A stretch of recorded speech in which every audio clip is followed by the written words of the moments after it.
Bienvenue dans Cross and Run, le podcast dans lequel on parle de sport et de dépassement de soi. Je suis ton hôte, Quentin Lissard. Aujourd'hui, on est avec Eli Conqui, sportif de haut niveau en boxe anglaise.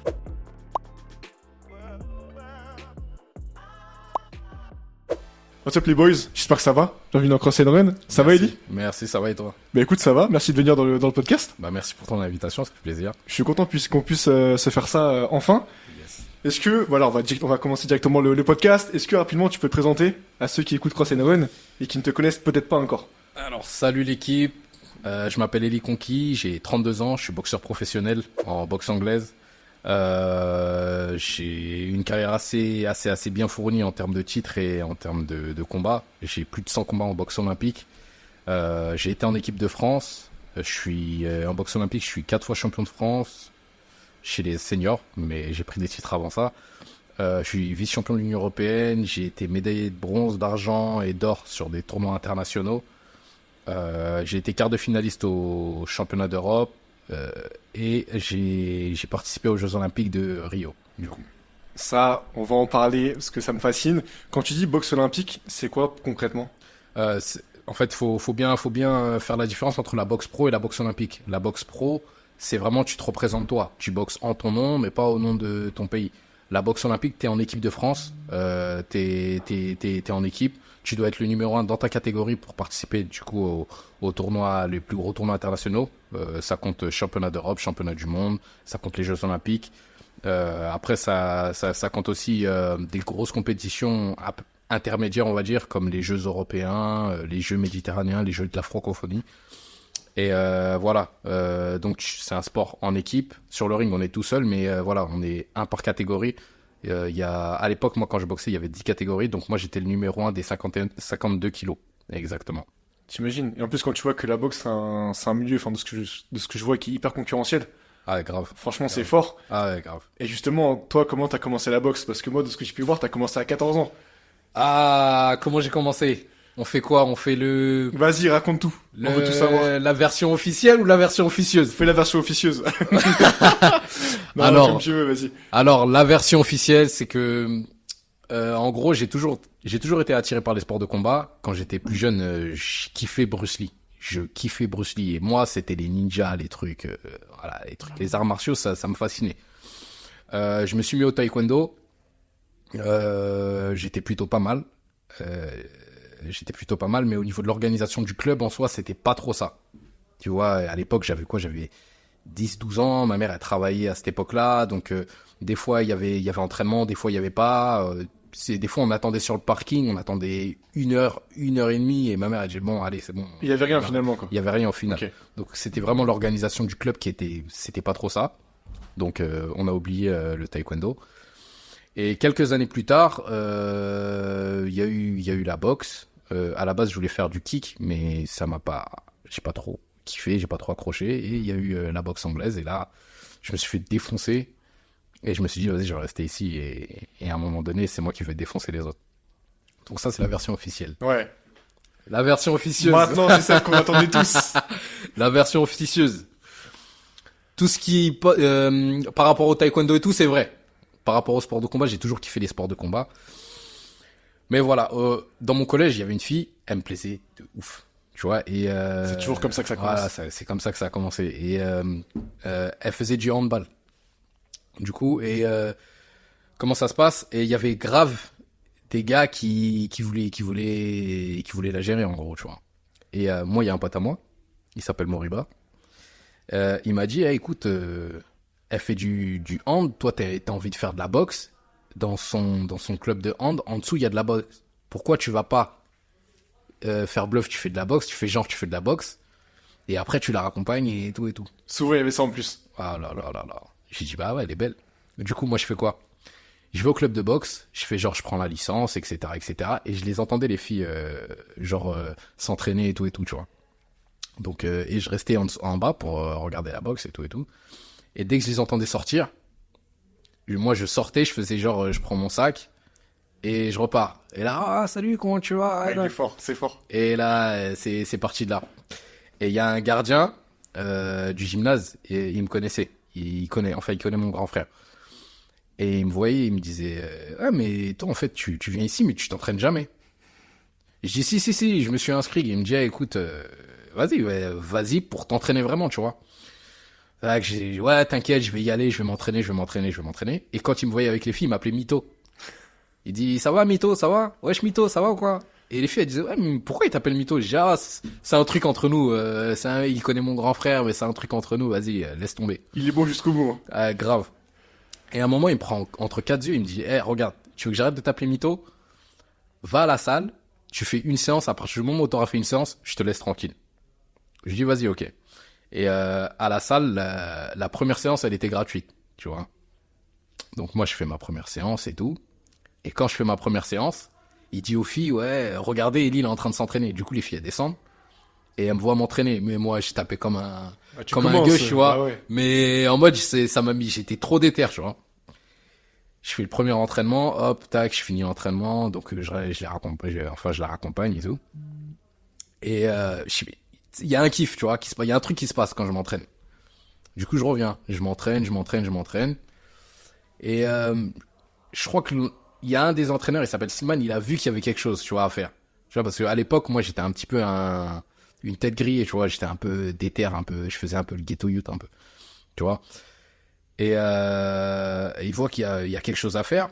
Donc, il se met sur moi, il commence à m'entraîner, il commence à montrer des mouvements, etc., tu vois. Et là, je kiffe de ouf. Et à cette époque-là, moi, quand je suis arrivé, il y a un boxeur qui s'appelle Ali Alab qui préparait les Jeux Olympiques. Et moi, quand je le voyais et comment je voyais les gens le regarder, l'admirer, je me disais, putain, j'aimerais bien qu'on me respecte comme ça, moi aussi, tu vois. J'aimerais bien qu'on me regarde comme on le regarde lui, tu vois. En mode, dès qu'il est arrivé, il y a Ali qui est revenu, il était à l'INSEP à l'époque, il est parti dans tel pays et tout, tu vois. Ouais, c'est le boss, quoi. Et ouais, j'étais en mode fasciné de ouf, tu vois. Et c'est quelque chose que je voulais inspirer, tu vois. Et au fur et à mesure du temps, je commence à me sentir bien, tu vois, dans ce sport. Et à un moment, il y a un autre boxeur, lui et moi, on était dans la même catégorie. On était dans la même catégorie de poids. Il s'appelle Driss Yalaoui, très très fort techniquement, c'était un magicien. Et comment ça se passe? Un jour, il y a l'entraîneur, il me dit, vas-y, tu vas faire un sparring avec lui. Tu vois? Et moi, tu sais, moi je faisais le ghetto youth, et lui, c'était pas un ghetto youth, c'est un mec, tu vois, normal, tu sais, un mec tranquille, tu vois. Et je me dis, vas-y, je vais le tuer, tu vois. Je vais me battre avec lui, je vais l'assassiner, tu vois. Comment ça se passe? Premier round, le mec, il me fait une danse incroyable.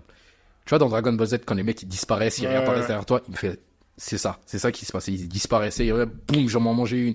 Il disparaissait, j'arrivais pas à le toucher, je lui courais après, j'arrivais pas à le toucher, le mec. Hop, il me défonce, et avant, je saignais vite du nez, tu vois. T'as plein de sang sur moi et tout. Putain, je me suis fait défoncer et tout. Faut que personne ne sache, tu vois. Je rentre chez moi et je me dis quoi? Je me dis, lui, un jour, je vais le défoncer. Et je m'entraîne de ouf. Et tu sais, moi, j'ai commencé, j'avais 14 ans.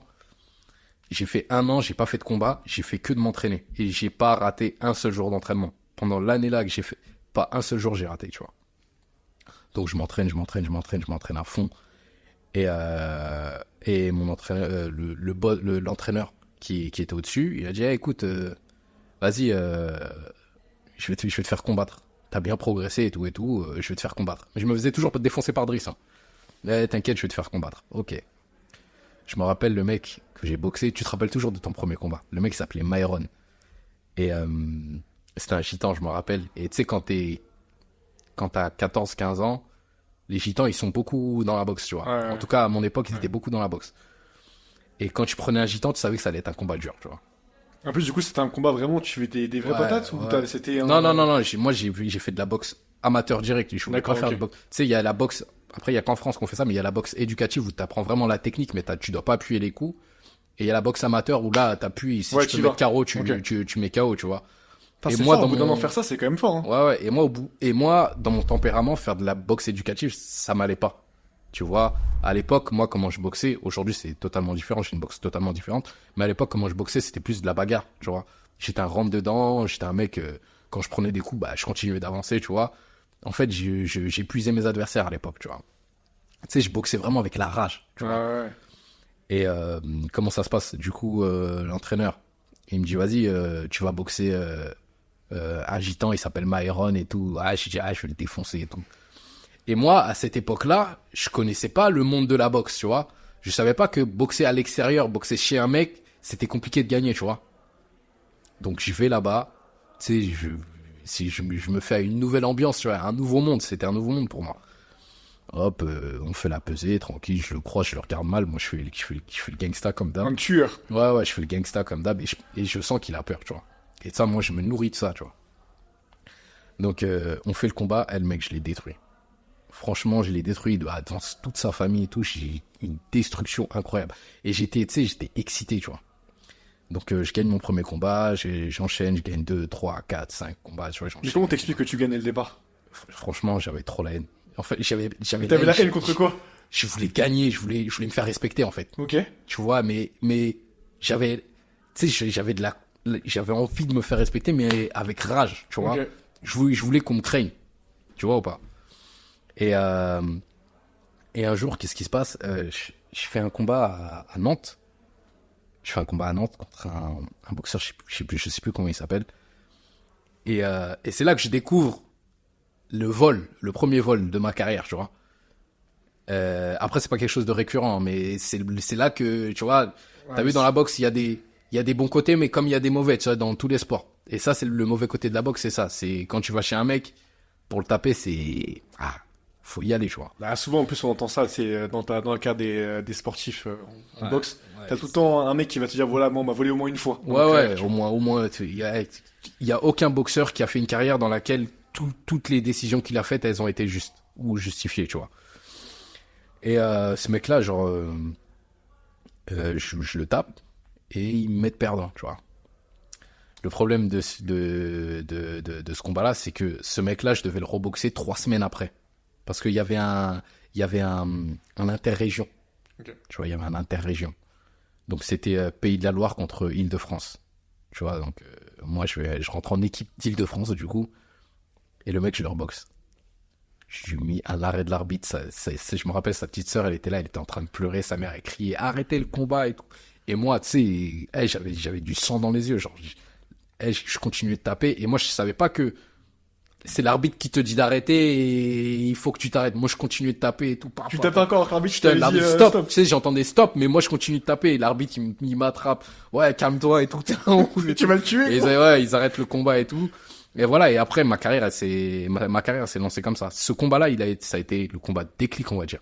Ça a été le combat dans lequel je me suis dit, je vais être bon dans ce sport, tu vois. Donc voilà comment j'ai commencé la boxe. Ensuite, je suis devenu champion de France cadet. Donc là, c'est pareil, je suis devenu champion de France cadet.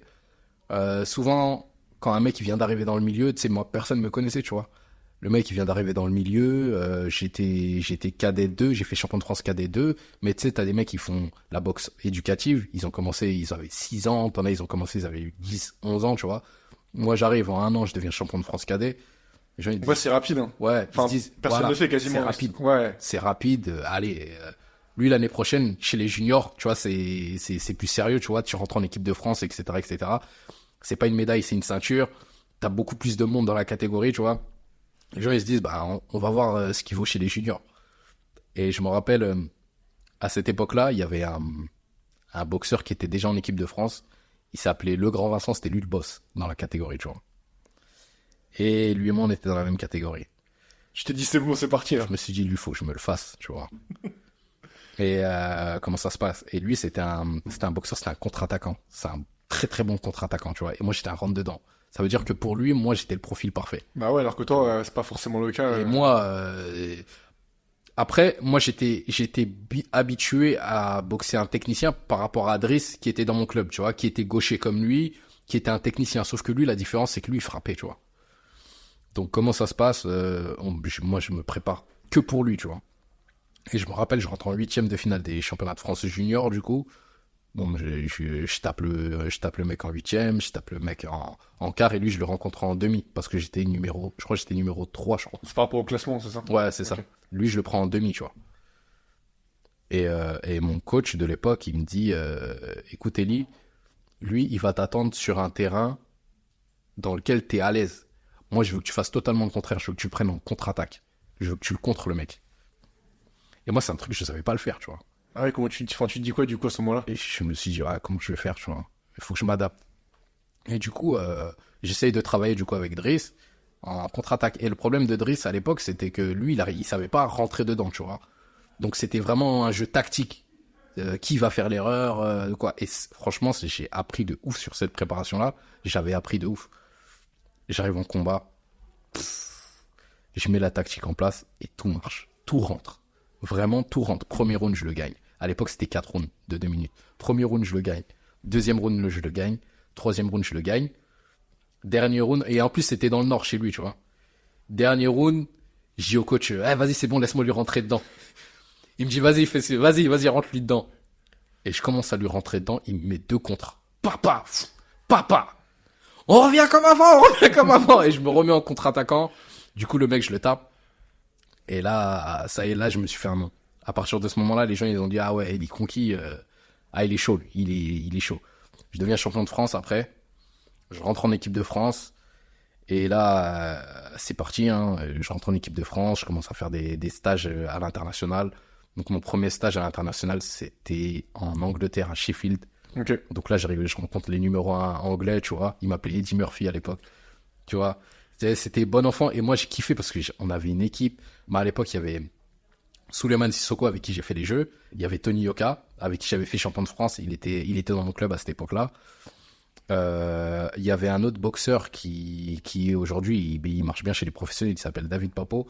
Donc vraiment, j'avais une équipe au top. Avec d'autres boxeurs, bien sûr. Il y avait Farhad Saad. Bref, je vais pas tous les citer, mais vraiment, j'avais une équipe de ouf, tu vois. Et tu sais, c'était des mecs, ils me ressemblaient, tu vois. C'est des mecs déter, tu vois. Après, avec des facilités différentes. Moi, j'étais un rentre-dedans, c'était des techniciens. T'en as, c'était des rentre-dedans comme moi. T'en as, c'était des tacticiens, tu vois. Plein de profils différents, mais avec tous la même mentalité, tu vois. Faut y aller en mode déter, tu vois. Donc, j'ai évolué avec cette équipe-là.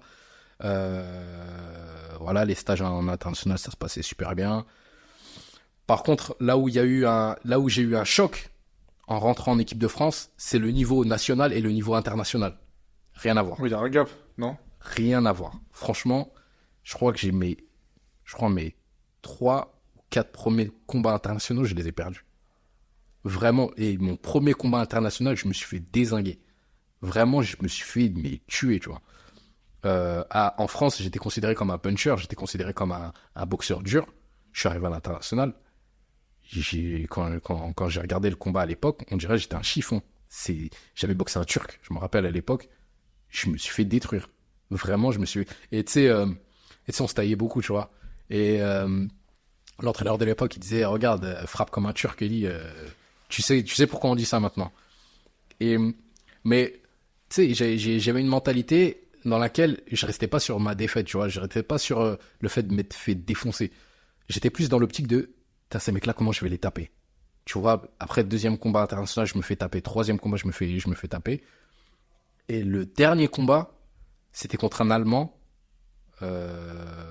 C'était une compétition des moins de 20 ans, je crois. Les moins de 20 ans, il me bat. Et cet Allemand-là, je l'ai retrouvé aux Jeux Olympiques de Rio. On s'était plus jamais recroisés sur le ring. Après, seulement aux Jeux Olympiques, pourtant on a fait des compétitions, on a fait des tournois internationaux où on était dans la même catégorie, on se croisait, mais jamais lui et moi on allait jusqu'au bout pour se fight. Et le jour où on s'est fight, c'était pendant les Jeux, tu vois. Et c'est un des derniers combats internationaux que j'ai perdu quand j'ai démarré en équipe de France. Ensuite, j'ai fait un tournoi à l'époque, il s'appelait le tournoi de Brandenburg. C'était un gros tournoi. Il y avait tout, il y avait des Russes, il y avait des Kazakhs, il y avait des Arméniens, il y avait des nations de ouf, tu vois.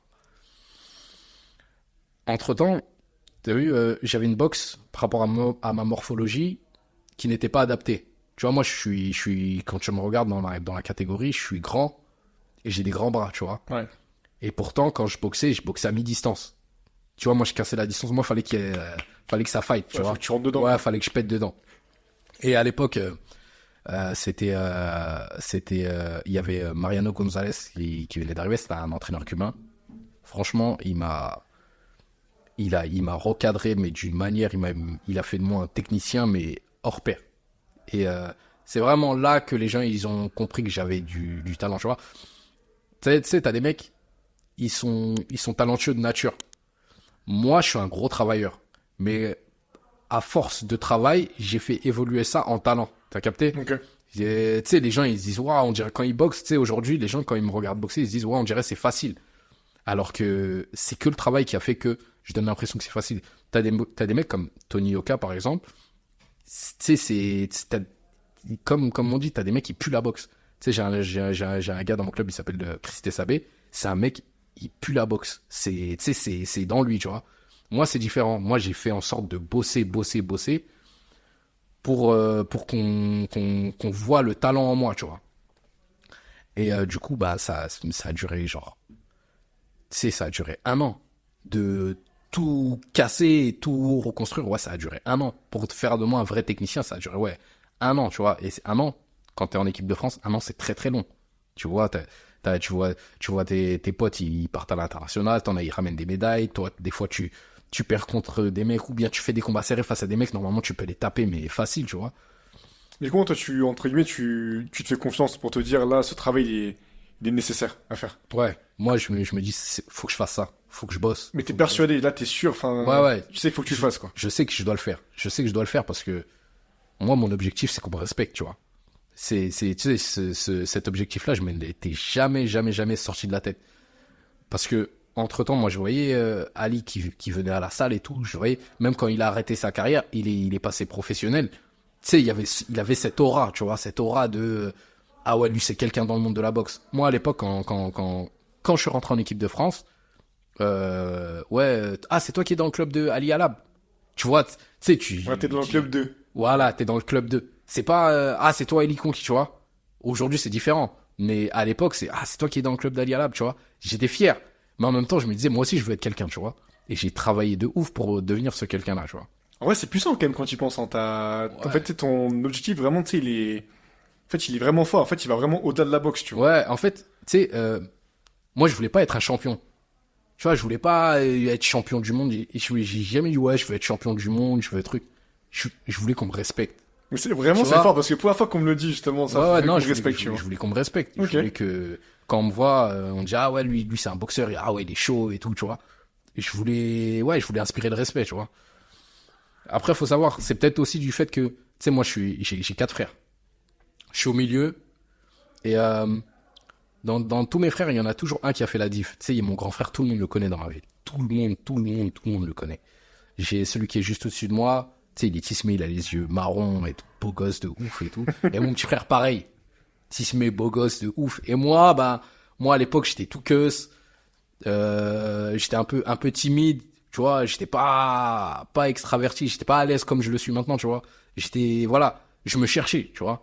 Mais souvent, en plus, ça part de là, tu vois. Voilà, et moi, à cette époque-là, je me cherchais de ouf, tu vois. Donc, et la boxe, ça m'a beaucoup aidé. Ça m'a beaucoup aidé, elle m'a beaucoup aidé à prendre confiance en moi. Et quand j'ai vu Ali, du coup, l'aura qu'il dégageait et le respect qu'il inspirait aux gens, mais moi, je me rappelle à l'époque, je voyais des affiches dans ma ville, quand il préparait les Jeux Olympiques, je me disais, waouh, ah ouais, c'est quelqu'un, lui, tu vois. Et moi, c'est ce que je voulais. Je voulais du respect, de base. Donc voilà, donc j'ai travaillé pour ça, j'ai bossé à fond. Je m'étais fait respecter en France. Tu vois, je savais que j'étais même craint, tu vois, en France. Mais à l'international, t'as vu, dans un tournoi, j'étais le premier tour. Ça va être dur, mais vas-y, je vais le passer, lui. Tu vois, j'étais pas le mec, ah non, je prends le français. T'as capté? Et moi, c'est ce que je recherchais après. C'était, ah non, ah ouais, je prends le français, ça va être chaud, tu vois. Donc j'ai travaillé. Du coup, j'ai beaucoup travaillé avec Mariano. Et voilà, il m'a façonné une technique, il m'a façonné un game plan quand je boxais des boxeurs. Souvent, c'était des petits trapus, tu vois. Quand j'ai commencé à boxer à distance, ça fait du mal de ouf. Et je commençais à gagner les combats. Et après les combats, tu sais, moi, je suis un mec, et je me suis aussi assagi un peu, tu vois. J'étais moins foufou. Tu sais, j'étais plus intelligent dans ma boxe, même dans mes réactions. Tu sais, à l'époque, moi, je serrais pas la main aux adversaires. Genre, même après le combat, je checkais personne. Après, j'ai commencé à checker. Qu'il y ait une victoire, qu'il y ait une défaite, j'ai commencé à checker. Tu sais, je me suis assagi aussi, un peu, tu vois. Et après chaque combat, tu sais, c'est des mecs, en fait, à l'international, c'est des adversaires, mais c'est pas des ennemis.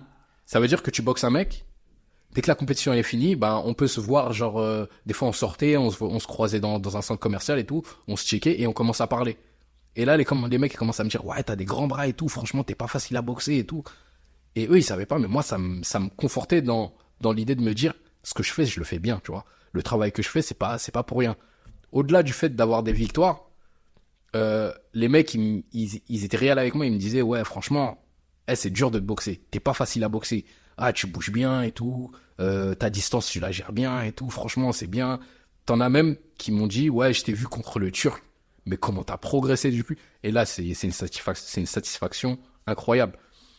Et avec ça, tu deviens accro au travail. Tu vois, parce que c'est par le travail que j'ai évolué, et là, tu deviens accro au travail. Du coup, j'ai continué de bosser et tout. Ça n'a pas été facile, mais voilà, j'ai charbonné, j'ai continué de charbonner. Et j'ai pas pris les titres que j'aurais pu avoir avec le recul, mais en tout cas, je me suis fait respecter à l'international. Ouais, t'as quand même eu beaucoup de titres, hein. Champion de France cadet, Oui. junior, senior, champion de France, enfin, champion intercontinental. Bref, t'as eu beaucoup de titres. Oui. Et aussi, t'as fait les JO. Ouais. Après, ça, c'est le Graal. Ça, c'est ce Ça, que j'allais dire. Voilà, là, c'est vraiment le point si je voulais qu'on parle. C'est le Graal. Parce que tu vois, les JO, mine de rien, là, on a reçu beaucoup de sportifs. Ouais. Et en fait, on a compris, enfin, moi, je me rendais pas compte, enfin, on le sait forcément, mais pour aller aux JO, en fait, c'est vraiment les meilleurs des meilleurs Ouais, des ouais, meilleurs. c'est les, ouais, faut... Toi, comment tu t'es qualifié aux JO? Et c'est quoi un peu ton expérience aussi Oh là là. aux JO? Ah là, il y a une autre histoire. Je veux encore. tout, je veux tout savoir. Ah, écoute. Ben, alors, moi déjà, comme je t'ai dit, de base, je voulais pas boxer pour être un champion, tu vois. Même en étant en équipe de France et tout, j'avais pas ce rêve des jeux encore à Ouais. cette époque-là, tu vois. Comment ça se passe? Pendant les JO de Londres, moi j'étais classé numéro 2, il y avait Nordine Oubali devant moi. Donc c'était en 2012. Ouais, c'était en 2011, exactement. 2011, ok. Moi j'étais classé numéro 2, il y avait Nordine Oubali numéro 1 devant moi. Nordine, il avait fait les Jeux de Pékin à l'époque, et on pensait qu'il allait pas revenir pour Londres. Il est revenu, et il s'est qualifié pour les Jeux de Londres, tu vois. Parce que c'est un par KT. C'est un par Qui KT va et aux c'est JO. nominatif. Tu qualifies pas la KT comme en judo par exemple ou dans d'autres sports. Tu te qualifies toi. Ok. Ça veut dire que c'est toi qui vas au jeu, il n'y a pas de remplaçant, il n'y a pas de ceci, il n'y a pas de cela. Donc comment ça se passe? Nordine se qualifie. À l'époque, il y avait Jérémy Bécu aussi qui se qualifie. Et c'était des mecs avec qui je tournais souvent. Et tu sais, on faisait des bonnes guerres, tu vois. Et tu sais, tu te dis, les mecs qui sont qualifiés pour les jeux, mais Je suis pas loin, en vrai. Ouais, je suis pas loin, tu sais, j'ai le niveau. Je dis pas que j'étais au-dessus d'eux, mais tu sais, tu te dis, mais en fait, en vrai, j'ai le niveau, tu vois. Et comment ça se passe à cette époque-là tu sais, on sortait des Jeux de Pékin, il y avait eu 3 médailles. Il y avait eu 3 médailles aux Jeux de Pékin. Et l'équipe de France, à l'époque, elle avait mis tout en place pour faire en sorte de ramener plus de médailles qu'à Pékin. Tu sais, souvent, ça fait la concurrence avec les Olympiades passées, Ouais, tu vois. là, tu le vois cette année, hein, on veut plus de médailles qu'il y a Exact. 4 ans parce que c'était un peu Exact. compliqué, quoi. Exact. Et du coup, ils ont mis tout en place pour mettre les boxeurs au mieux pour la compétition. Donc, ils m'ont appelé. J'étais numéro 2, mais j'étais un bon numéro 2, tu vois. J'étais à l'international, j'arrivais à gagner des combats, je gagnais des tournois et tout, donc j'étais un bon numéro 2. Au-dessus de moi, c'était Nordine Oubali, c'était un crack, il était respecté à l'international, tu vois. Voilà. Et voilà, l'équipe de France, il me propose de venir à Londres pour continuer de préparer les boxeurs pour les combats. Ben moi, je dis, ben, bien sûr, j'y vais et tout. Et à cette Différence de époque-là, de ouf. Et à cette époque-là, t'as Tony et moi, on était inséparables. Tony se qualifie pour les Jeux de Londres. Et tu sais, à cette époque-là, on se rendait pas compte de ce que c'était les Jeux, vraiment. Ouah, tu t'es qualifié, ah ouais, c'est lourd et tout, mais tu te rends pas compte. C'est quand je suis arrivé là-bas, tu sais, j'ai vu l'engouement qu'il y a autour des Jeux, autour des sportifs et tout. Tu sais, bah moi, les gens me disent, ouais, t'es sportif, ouais, je suis boxeur et tout. Ouah, je peux prendre une photo avec toi et tout. Je dis, waouh, il y a du respect à prendre ici aussi, tu vois. Tu sais, les gens, ils étaient fascinés par le fait que bah, je sois en équipe de France et tout. Et moi, je leur disais, non, mais moi, je suis pas qualifié pour les Jeux. Ouais, mais t'es là, t'es en équipe de France et tout, tu vois. J'avais l'ensemble équipe de France et tout. Je me rappelle, les dotations, c'était Adidas à l'époque. Pour y régale. J'avais ouais. une dotation Adidas. Tu sais, j'avais les anneaux et tout. Ah, mais je dis, mais en fait, je suis quelqu'un, je crois. Tu vois. Et tac, et je me suis dit, attends. Je crois, vas-y, je vais me qualifier. Dans 4 ans, c'est moi, quoi. Dans 4 ans, c'est moi. Et c'est à Londres, je me suis dit, dans 4 ans, je me qualifie pour les Jeux. Et tu sais, moi, je parlais beaucoup avec Tony, et Tony me disait, hey, Lee, t'as vu, Tony, il était sorti au premier tour, mais tu sais, tu sentais le manque d'expérience, tu vois. Tu sentais il s'était qualifié, il avait été champion olympique de la jeunesse, mais tu sentais que c'était pas, ces jeux-là, c'était pas pour lui. C'était vraiment pour prendre de l'expérience. Et on se parlait, il me disait, hey, Lee, prochain jeu, toi et moi, on va se qualifier. Et on va aller au jeu, toi et moi. Vas-y, mon ref, on va y aller, toi et moi, au jeu, tu vois. On s'est checké, vas-y, on va le faire. Et là, j'ai bossé de ouf. Ah, parce qu'il y a quand même un petit gap à franchir. Ouais, il y a un cap à franchir. T'es proche, mais il y a quand même un gap. Ouais, parce que, t'as vu, il y a les sparring. Tu sais, tu peux être à l'aise en sparring, mais en combat, ça peut être totalement différent, tu vois. Et il faut retrouver les sensations que t'as en sparring, il faut les retrouver en combat, tu vois. Et moi, je pense que à ce moment-là, je l'avais pas encore. Pour passer le cap, pour battre des mecs du niveau de Nordin qui se qualifient pour les Jeux, ou de Jérémy Bécu, j'avais pas encore passé ce cap-là, tu vois. Et j'ai bossé de ouf. J'ai bossé. Les résultats, ils ont suivi derrière. Je suis devenu vice-champion de l'Union européenne. J'ai pris des médailles dans des gros tournois, tu vois. Moi, je faisais beaucoup de tournois. J'aimais bien faire des tournois. J'ai pris des médailles dans des gros tournois. J'ai tapé des mecs qui avaient été médaillés au jeu, avant et après notre rencontre, tu vois. Mais ça a été au détriment de mon corps. Mon corps, il a flanché.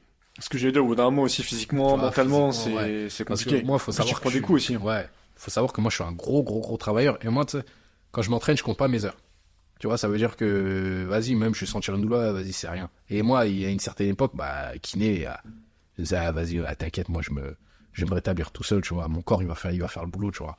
C'est-à-dire que du coup, toi, à l'époque, parce que moi, je t'ai coupé, en fait, tout ce qui était récupération et entraînement, c'était un peu toi qui gérais tout, en fait. Ouais, rien à foutre. J'étais à l'INSEP, hein. Ouais. Mais il nous disait, allez, t'étais quand même à l'INSEP. Aller chez le kiné et tout, mais, vas-y, tu sais, tu rentres dans une routine, vas-y, tu t'entraînes le matin, après tu vas en cours, après tu retournes à l'entraînement, tu manges, après tu dis, faut aller chez le kiné, vas-y, je vais rester avec les potes. Tu vois, tu te dis ça, vas-y, je vais récupérer, je vais dormir, ou vas-y, je vais faire un bain chaud, et ça va me suffire, tu vois. Le bain chaud de la flemme. Voilà, exactement, le bain chaud de la flemme. Ouais, je vais faire un bain chaud, ça va me suffire. Pas du tout. Tu vois, et c'est là que j'étais pas encore mature, tu vois, à cette époque-là. Tu vois, c'est là que T'avais quel âge, du coup, là? En 2012, j'avais 20 ans, 20 ans. Ouais, on peut pas t'en vouloir en soi. 20 ans, j'avais 20 ans, tu vois. Je savais, en fait, pour moi, la réussite est passée que par l'entraînement. Ça passait pas par la récupération, ça passait pas par des soins kinés, ça passait pas par du repos, ça passait que par l'entraînement. Fallait que je m'entraîne, fallait que ce soit dur. Et même, t'as vu, des fois, on faisait des séances, c'était pas dur, je me disais, t'es venu pour rien, quoi. C'est pourri. Ouais. Tu vois, je me disais, c'est pourri. Moi, il faut que ça m'envoie, tu vois. Et au fur et à mesure du temps, quand j'ai eu 22 ans, un truc comme ça, 23, et je vais au championnat d'Europe. Les championnats d'Europe, à l'époque, ils étaient qualificatifs pour les championnats du monde. Il faut savoir que moi, quand j'ai fait mon Olympiade, ils avaient réduit le quota de boxeurs parce qu'ils avaient rajouté une catégorie. Ils avaient rajouté les filles.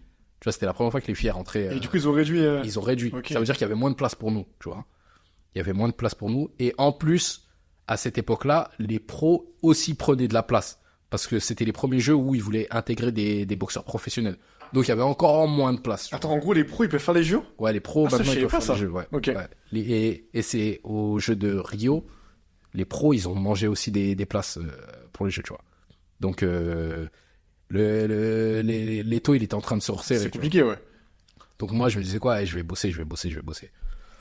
Donc du coup, moi, je vais aux championnats d'Europe qui sont qualificatifs pour les championnats du monde.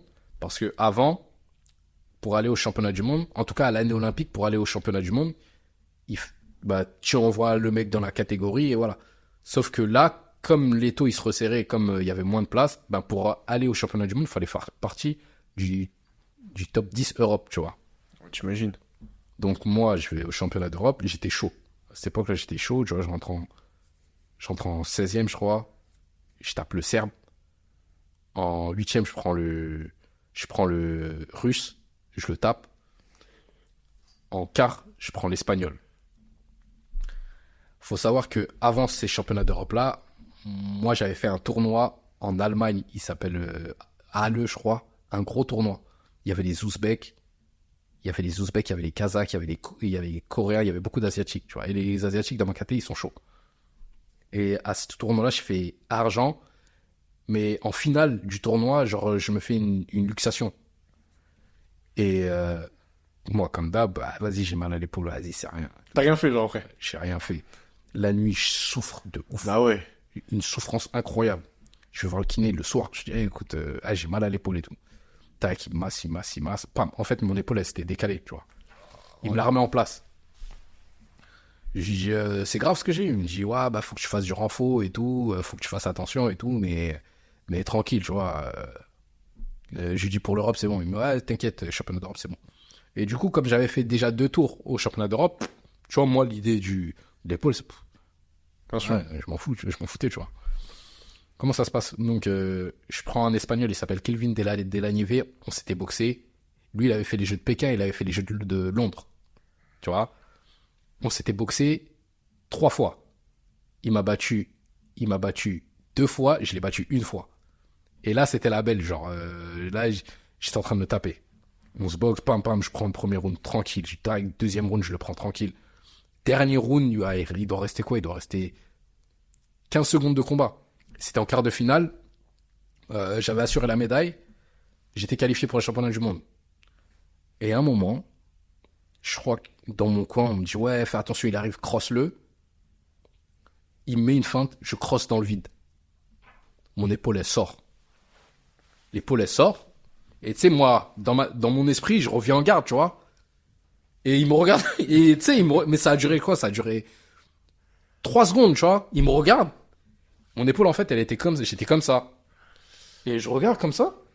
Et je me jette parce que moi, je me rappelle que j'avais décalé l'épaule. Et moi, je me jette sur le ring pour remettre l'épaule. Et quand je me relève, elle est encore comme ça, tu vois. L'arbitre, il stoppe. Et je vais dans le coin. John Duffy, c'était l'entraîneur national à l'époque. Avec Marano, du coup. Il essaye de... Et tu sens qu'il veut pas trop toucher, tu vois. Parce que on voit que c'est bizarre, tu vois. Tac, il me dit, va voir le médecin. Et le médecin, c'était un cubain. Et moi, dans la panique, je dis, por favor, Seigneur, por favor. Tu vois, je dis, vas-y, s'il te plaît, remets-la moi, tu vois. Et tu sais, il touche un peu, il dit, c'est mort. Je dis, por favor, Seigneur, por favor. Et tu sais, moi, je tire avec la corde. Tu sais, j'attrape la corde et je tire pour la remettre, tu vois. C'est un acharné, quoi. Je tire. Il me dit, c'est mort. Et il regarde les arbitres, il dit, c'est mort. Et je commence à, tu sais, ouais, je savais pas ce qui se passait, tu vois, j'étais choqué. Ah ouais, J'étais sous le choc, je pense, tu vois. J'étais en mode, ouais, qu'est-ce que je fais et tout, je boxe pas. Après, je dis, vas-y, viens, tu vois, je dis, viens, on boxe et tout. Et l'arbitre, il dit, ça y est, c'est fini, tu vois. Et je marche avec mon épaule comme ça. Et je dis, ouais, ça se passe comment maintenant? Je suis médaillé ou pas? Je suis qualifié ou pas? Tu sais, j'étais tu sais, comme en transe. J'étais dans un autre monde, tu vois, c'était bizarre. Et c'est passé super vite. Tu vois, et c'est en Bulgarie, et les Bulgares, ils parlent pas anglais, tu vois. Et t'as la kiné qui vient avec moi et tout, genre, on voit le mec qui commence à tirer et tout, tu sais, l'adrénaline, elle commence à redescendre, je commence à avoir mal, tu vois. Ouais, voilà, et tout, ils touchent, ils parlent dans leur langue et tout. Et moi, tu sais, je commence à insulter. Je commence à insulter, tu vois, je commence à crier et tout, ouais, tac, et boum, je m'endors. Ils m'ont piqué. C'était fini, quoi. Ouais, ils m'ont endormi, je sais pas ce qu'il est, je m'endors.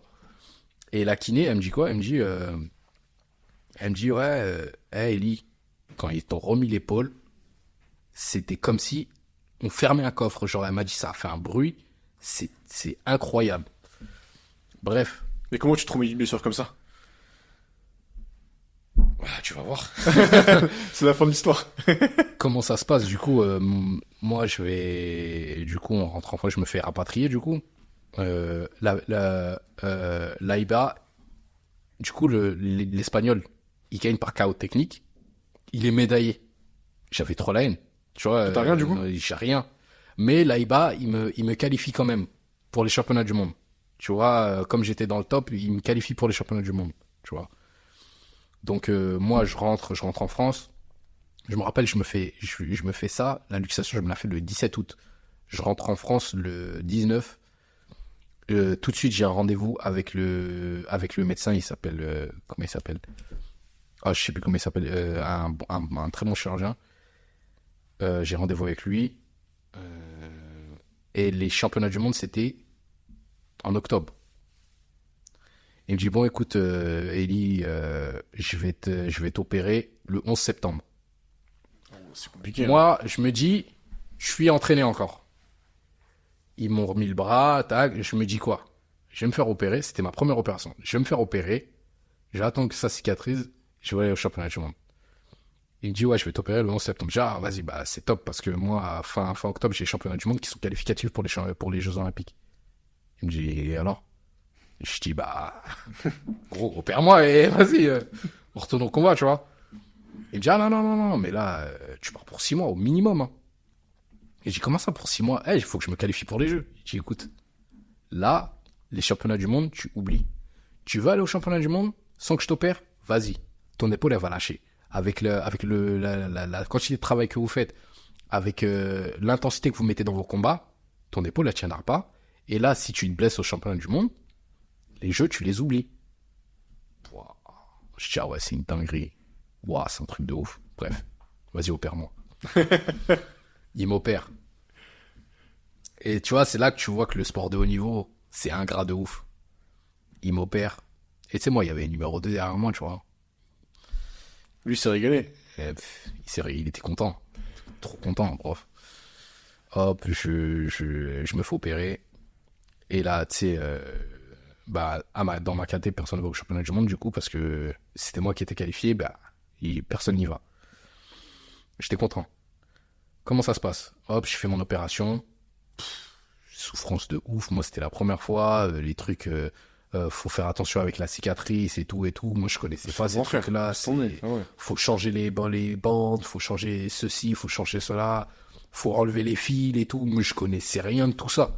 Mais maintenant, je vais sur une table d'opération. Ah, je sais. Ah, salut, ça va. Maintenant, je suis rodé de ouf. Mais à cette époque-là, je connaissais rien, tu vois. Et je me fais opérer, hop, ça se passe super bien, je cicatrise super bien.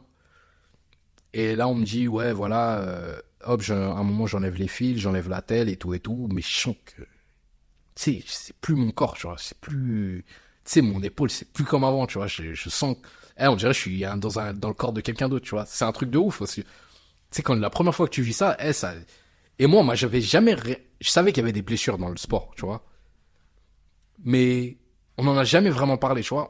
Et c'est un truc de ouf, hein, mais en équipe de France, on te parle pas de la blessure. C'est ouf, ça, quand même. On te dit pas, ouais, quand tu te blesses, il faut faire de la rééducation. On te dit pas, quand tu te blesses, ton corps, il change. C'est pas comme avant, tu vois. Ça, on te dit, on t'en parle pas de ça. Mais quand tu te blesses, en gros, t'es solo, en fait, après. T'es tout seul. Ouais. Et comment ça se passe? Je me blesse, du coup. Je rentre à la maison. Mon coach Abadila, tac, il me prend et tout. J'étais dans le mal de ouf. J'étais dans le mal de ouf. Genre, ouais, tu sais, le rêve des jeux, il commence à disparaître, tu vois. Je regarde sur les réseaux, je regarde un peu sur la Fédé et tout. Je vois le numéro 2, c'est lui, il part en tournoi et tout. Il se fait taper, mais vas-y, c'est lui qui part et tout. Il fait des tournois, il part en stage et tout. Tu sais, de temps en temps, j'essayais d'appeler l'équipe de France. Il y en a qu'un qui me répondait, c'était Mariano à l'époque. Ah ouais, carrément? Ouais, il y en avait qu'un qui me répondait. Sinon, le reste. Tu t'es fait skip. Ah, de ouf. Mais vraiment, mais c'est choquant. Quand je me fais opérer, il y en a qu'un qui m'a appelé, c'était Mariano, tu vois. Sinon, les autres. Et toi, tu te dis quoi, du coup, à cette époque-là? Je dis, allez, bâtard. Ouais. Tout ce que je leur ai donné, tu vois. Tout ce que je leur ai donné, regarde comment ils me le rendent. Et franchement, si t'as pas le mental, c'est dur. Ah, c'est ce que j'allais dire, parce et que moi, j'étais entouré, tu vois. Heureusement, j'étais entouré, tu vois. Mon coach, il était là. Abadja, il était là. Aziz, il était là, tu vois. Tu sais, ils m'ont protégé un peu de tout ça. Parce que si t'as pas un bon coach, t'as un coach qui est là que pour la lumière, que pour kiffer, on va dire, et dire, ouais, j'ai un boxeur qui est en équipe de France et c'est tout. Tu t'en sors pas de ça, tu vois. Et je pense qu'il y a beaucoup de sportifs qui sont passés à côté de leur carrière parce qu'ils ont été mal accompagnés, tu vois. Moi, dans ma carrière, j'ai toujours été bien accompagné. C'est fort ce que tu dis, en vrai. Ouais. Bah oui. Et tu sais, c'est là que tu découvres le vrai haut niveau. C'est quoi le haut niveau? Les bons côtés comme les mauvais côtés. Tu sais, il n'y a pas que le vol. Il y a ça aussi, tu vois. Il y a la gratitude. Tu sais, en vrai, avec le recul, tu te dis, en fait, je suis juste une catégorie, en fait. Je suis juste une catégorie de poids. S'il y a personne dans ma caté, il faut en mettre un autre, tu vois. Et pourtant, avec tout ce qu'on vit avec les entraîneurs nationaux et tout, Tu sais, c'est des gens que tu les vois plus que ta propre famille, tu vois. Donc, à un moment donné, tu sais, toi, quand t'es sportif, tu penses que t'as créé des liens avec eux, tu vois. C'est que du business. Mais en là, fait. tu te rends compte Ouais. que eux, ils se détachent de tout ça, tu vois. Et tu vois que pour eux, c'est leur taf. C'est tout. Je pense que quand ils sortent du parking et tout ça, ils pensent, bah, vas-y, c'est bon. Ouais. Ouais, le boulot, laissez-moi tranquille, tu vois. Alors qu'on est humain, tu vois. Mais bref. Mais ça m'a aidé, tu vois. Ça m'a aidé à voir et à comprendre ce que c'était le haut niveau, tu vois. Aussi, parce que, tu sais, le monde des bisounours, ouais, les sportifs, ils sont toujours bien encadrés. Vas-y. Les gars, venez voir, vous allez comprendre. Donc, du coup, moi, mes coachs, ils m'entourent, ils me protègent et tout. Et à un moment, ouais, j'étais dans le mal de ouf. Et à un moment, mon coach Abadjia, du coup, il me dit, hey, Eli, t'inquiète pas, on va se qualifier. Il dit, est-ce que moi, je t'ai déjà lâché? Eh, tu m'as jamais lâché. Il dit, hey, toi et moi, on va se qualifier. Tu vas aller à Rio et tu vas leur prouver. Tu vas voir. Et on va se préparer comme des titans et on va se qualifier. Vas-y. Tac, du coup, j'enlève la tête, j'enlève tout. Je pars en rééducation à Cap-Breton. Je fais une rééducation. Et il est connu en plus là-bas, le centre. Ouais, il est pas mal. Je me suis défoncé là-bas. Ouais, il faut prolonger. Venez, on prolonge. Je crois que j'ai prolongé 2 semaines, je crois. Je me suis buté. En plus, j'avais un bon kiné avec moi, il s'appelle Laurent Cadic. Un très bon kiné, il m'a accompagné de ouf. Et, tu sais, j'étais le seul olympique. J'étais le seul qui avait j'étais un potentiel qualifiable pour les Jeux, tu vois. Donc, même eux, ils se sont dit, lui, faut y aller à fond avec lui. Ouais, bien sûr. Et par rapport au travail que je donnais, ils se disaient, on peut pas laisser comme ça, on va y aller, on va bosser à fond avec lui, tu vois. Il y avait Laurent et un autre qui s'appelle Michael. Lui fait de l'ergothérapie, je crois. Pareil, ils étaient déter avec moi, tu vois. Tu sais, et moi, la chance que j'ai eue, c'est quoi? C'est qu'à chaque fois que j'ai rencontré des bonnes personnes, c'est des personnes qui étaient mentalement comme moi, tu vois. Qui étaient déterminés à ce que je réussisse, tu vois. Ils étaient vraiment déter dans ma réussite. Donc j'ai travaillé de ouf. Et j'ai récupéré super vite. Vraiment, 6 mois pile après mon opération, j'étais prêt à boxer, tu vois. Donc, on les appelle les autres là. Vas-y, c'est bon, je suis de retour. Ils ont répondu ou pas? Comment ça se soit? Ils étaient obligés. C'était obligé, l'autre, il était pas performant. Il s'était obligé. Si l'autre, il avait été performant, ça aurait été compliqué, mais je serais revenu, je l'aurais dézingué quand même, tu vois. Donc, on les appelle, on dit, bon, c'est quand je reviens? Bah, écoute, là, il y a un stage physique. Je me rappelle, c'était à Hauteville. Reviens au stage physique. Ok, vas-y. C'est parti. Pam, je fais mes affaires et tout. Pam. Mais à ce moment-là, je sais qui est qui, tu vois. Je sais qui est vraiment avec moi et qui est juste à côté de moi, tu vois. Donc, j'y vais et tout. On fait le stage physique et tout. Et mon numéro 2, il est là. Et c'est un stage physique. Donc, normalement, il n'y a pas de mise de gants. Comme on dit, de mise de gants, il n'y a pas de sparring, tu vois. Il n'y a que ce qu'on appelle assaut à thème. Et encore, il n'y en avait qu'un. Il y en avait qu'un de prévu. Sur les 2 semaines, c'était vraiment axé sur du physique. Et quand on fait la mise de gants, moi, je fonce dessus direct, tu vois. Et John, à l'époque, il me dit non, calme, c'est pas le moment et tout. Là, c'est que du physique et tout. Là, c'est vraiment technique et tout. Je dis, s'il veut faire les jeux, non, venez, laissez-le, lui et moi, on se règle. Comme ça, on met tout le monde d'accord. Non, t'inquiète, il y a le temps encore. Bref. Je pars en tournoi. En Hongrie, je fais bronze. Premier tournoi de retour, je fais bronze et tout. Tranquille et tout. Ouais, tu vois, là, déjà, on sent que je suis de retour. Je fais un autre tournoi, je me fais sauter au premier tour. Là, c'est vas-y, c'est pas grave. Ouais, mais c'est pas grave. Moi, je sais ce qui se passe dans ma tête. Et lui, en parallèle, pareil, il vient dans le même tournoi que moi, il se fait sortir au premier tour, pareil. Je vais dans un autre tournoi, bam, je fais argent, je crois. Lui, il fait pas. Et après, il y a un stage où il y a toutes les équipes. Il y avait l'Italie, il y avait... je sais plus, je sais qu'il y avait les Italiens, il y avait les Colombiens. Bref, il y avait 5 nations. Et là, on doit tous se dégommer. Tous, on doit se dégommer, tu vois. Et on se dégomme, tu vois. Et moi, je dégomme plus qu'on me dégomme, tu vois. C'est la guerre, tu vois. Après, il y a un stage. Il est encore sur Internet. Il y a un stage à Cuba. Cuba, les fameux stages à Cuba. Oh là là là là là là. Alors là, je vais au stage à Cuba, vraiment. Des guerres nucléaires là-haut. Tu sais, mais on se faisait des guerres avec les juniors, tu vois. Mais les juniors là-bas, moi je me rappelle, le junior avec qui je tournais, il aimait bien tourner avec moi, il était vice-champion du monde. se fait une guerre de fou. Ça tape après le stop et tout, vraiment déter de ouf. Et je fais la diff. Tu vois, vraiment, je fais la différence. Il y avait France 2 qui nous avait accompagnés sur le truc et tout. Donc, on me voit beaucoup dans le reportage. Et on voit que c'est, tu vois, numéro 2, il est éteint. Donc, à un moment donné, il faut prendre une décision. Donc, on continue de faire des tournois et tout. Ça va, je m'en sors super bien dans les tournois. Et moi, il faut que je me réhabitue à cette nouvelle épaule, tu vois. Parce qu'au niveau de l'amplitude, c'est pas pareil. Au niveau de la puissance, c'est surtout la puissance, rien à voir. Tu sais, j'étais plus fort de la gauche que de la droite, tu vois. Donc, faut que je me réhabitue à ce corps-là, tu vois. Et pam, on vient le moment où on dit c'est qui le boss de la catégorie. C'est qui va faire les tournois de qualif. On fait la réunion. Fin d'un stage, on fait la réunion et tout. En vrai, j'étais confiant, tu vois. Je savais que j'avais fait le taf. Je suis revenu bien, très très bien, tu vois. Et lui, vas-y.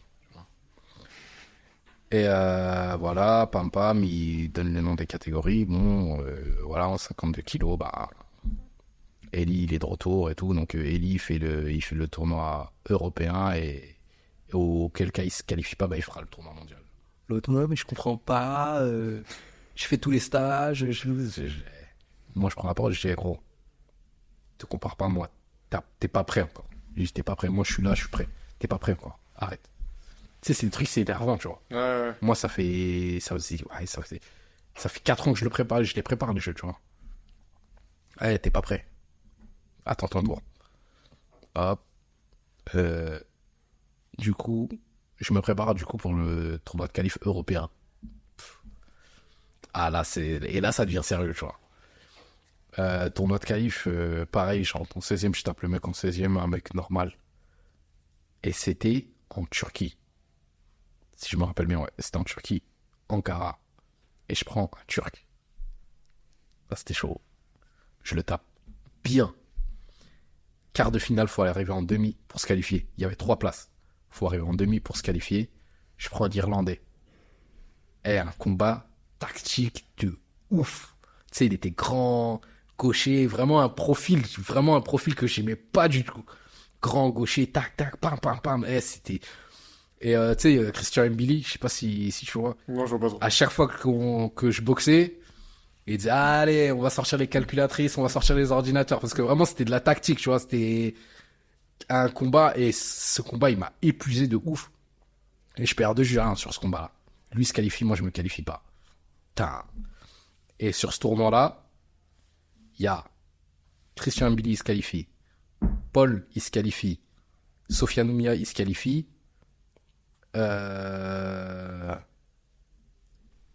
Non, Souley, c'est pas qualifié. Il y a qui se qualifie?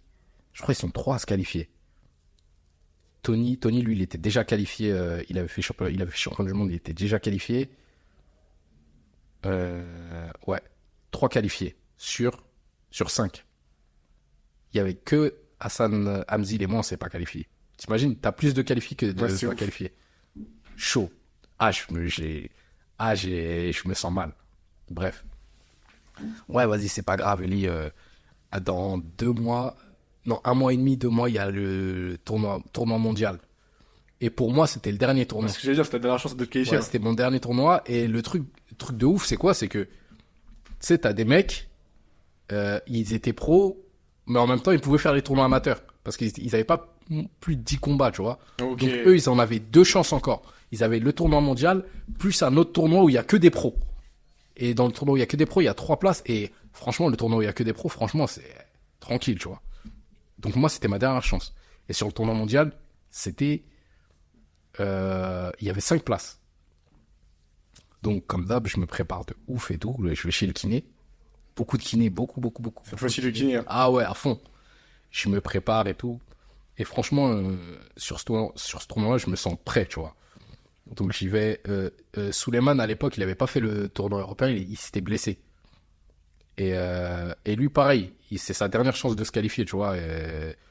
Tournoi mondial, pareil. Il y avait Hassan Hamzil avec moi. Et à l'époque, il était dans la catégorie en dessous de moi, il s'appelle Bilal Benama. Il s'est qualifié pour les Jeux là, de Paris. Il est là. Donc on a quand même une bonne équipe, tu vois. Donc vas-y, le tournoi il commence et tout. Bam, premier tour, je passe tranquille. Et deuxième tour, je prends un japonais. Et le japonais, à Tokyo, il fait bronze, tu vois. C'est un bon boxeur. Ouais, il est chaud. Je prends le japonais, combat dur de ouf. Tactique de ouf et tout. C'était en 8e. Combat tactique de ouf. Bam, je le tape. Tac. En quart, je prends le Moldave. Et le Moldave, pareil, c'était la 4e fois qu'on se boxait, lui et moi. Il m'avait battu 2 fois, je l'ai battu 1 fois. En fait, à chaque fois, c'est ça, tout le temps, les mecs, en fait, t'affrontes les mêmes mecs tout le temps.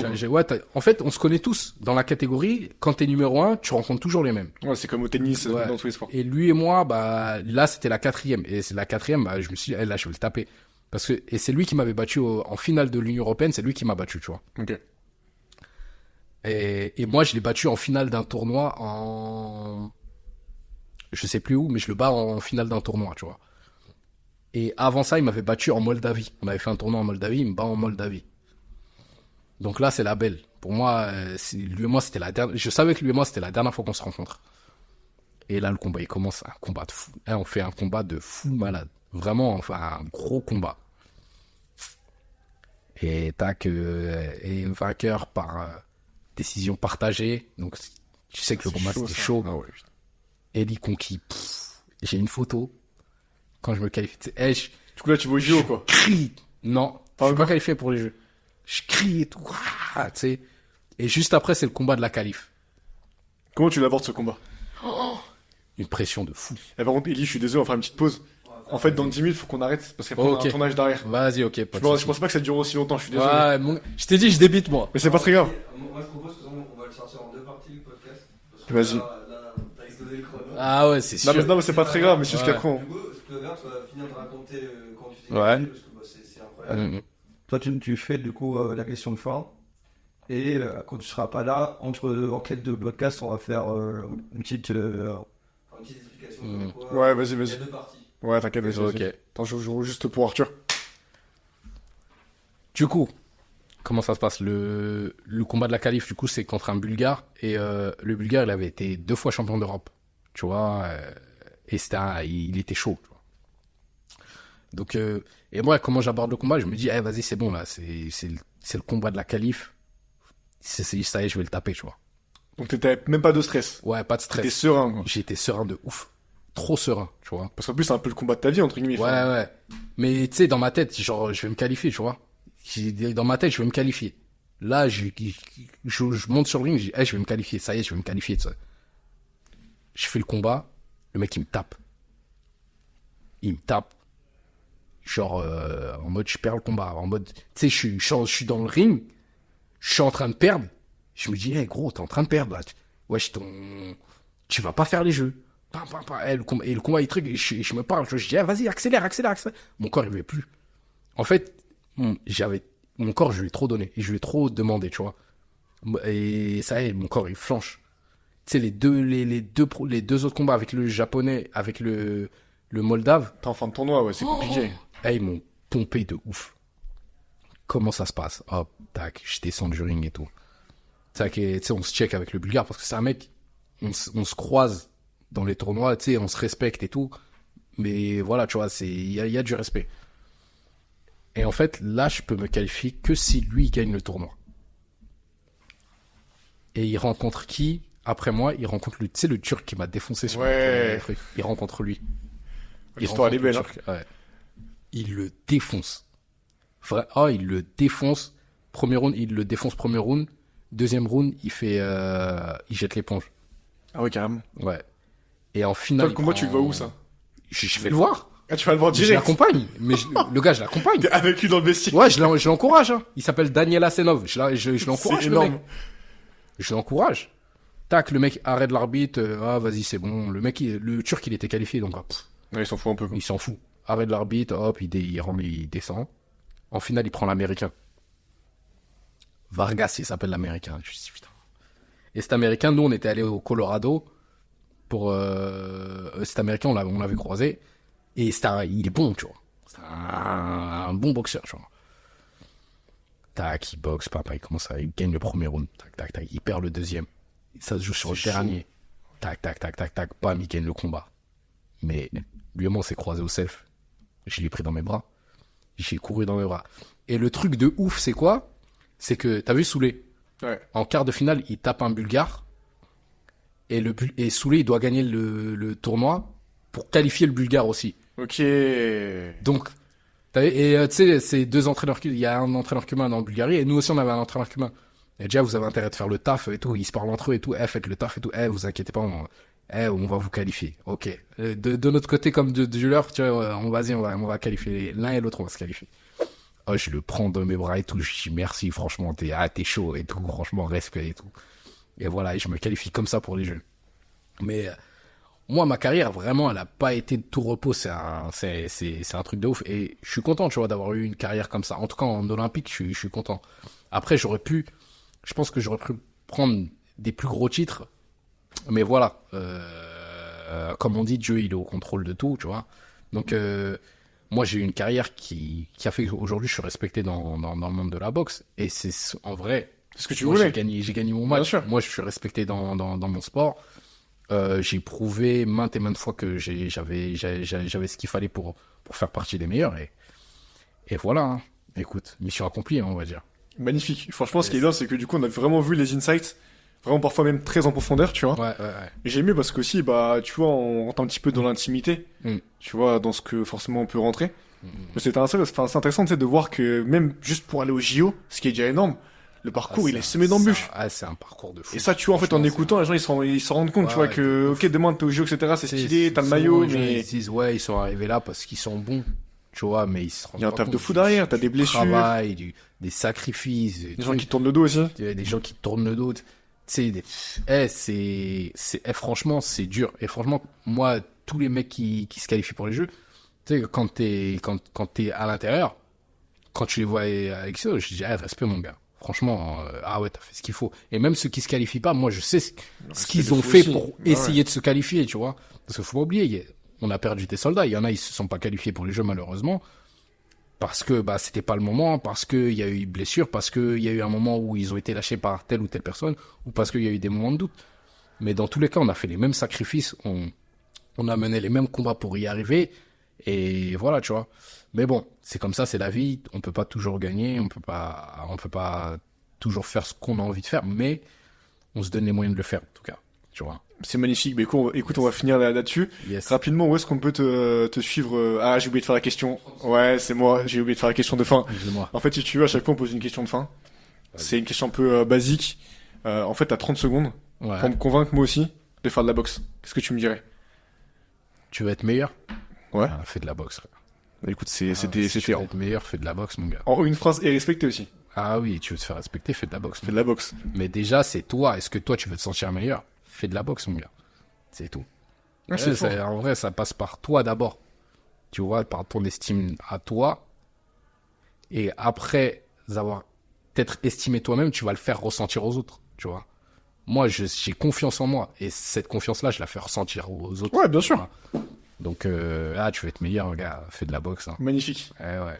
Même la notion de respect, j'ai beaucoup aimé parce que, me dit rien, tu vois, c'est bien. Enfin, j'aime bien, tu vois, cette notion, Ouais, etc. C'est important. Mais écoute, où est-ce que les gens ils peuvent te suivre, justement? Eli Konki sur Instagram, ELIEKONKI, envoyer de la force. En plus, je prépare mon championnat d'Europe, du coup, ça va se passer sur Paris, Incroyable, c'est quoi? dans le 15e. On va faire ça mi-décembre. Ok. Je vais boxer, si tout se passe bien, un Italien qui a été médaillé de bronze aux Jeux Olympiques. Ça va être un gros fight. Donc, suivez-moi pour avoir toutes les infos. Ça va arriver très vite. Moi, je rentre en préparation. Et je vous tiens au jus. Bah écoute, ça fera carrément, nous, si on peut venir te voir avec grand plaisir. Ah bah, avec on se plaisir. tient, on se tient au Ouais, jus. on se tient au jus. T'inquiète, Carrément. On est branchés maintenant. Ouais, Ah, fort. on est branchés. Ah, Tristan. On est... On est branchés. C'est bien parce que moi, je dis aussi, il y a Tristan derrière, hein, Ah les oui, il y a gars. Tristan qui est Ah là. ouais, il y a Tristan derrière. Bien hein, sûr qu'il y a faut pas Tristan. Putain, bien Yes. sûr qu'ils sont là. Merci en tout cas. oublier. Avec Eli, plaisir. d'être venu, Franchement, je te j'ai tiens ça à la kiffé. main. Ah, yes, j'ai kiffé. Merci beaucoup. Yes. Très bon merci. podcast. Merci à vous aussi, hein, parce qu'ils écoutent les podcasts. Peace Merci à and love, Tristan les qui gars. est derrière la caméra Ah, aussi. Tristan, merci. Dédicace à Tristan. Peace and love, l'équipe. Prenez soin de vous. Rendez-vous mardi prochain. Yes. Ciao, ciao.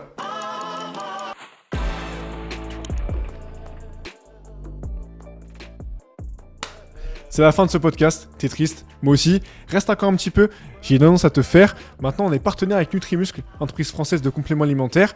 En utilisant le code CNR10, t'as 10% de remise des 50 € d'achat. Quant à moi, je te dis rendez-vous mardi prochain. Prends soin de toi. Ciao, ciao.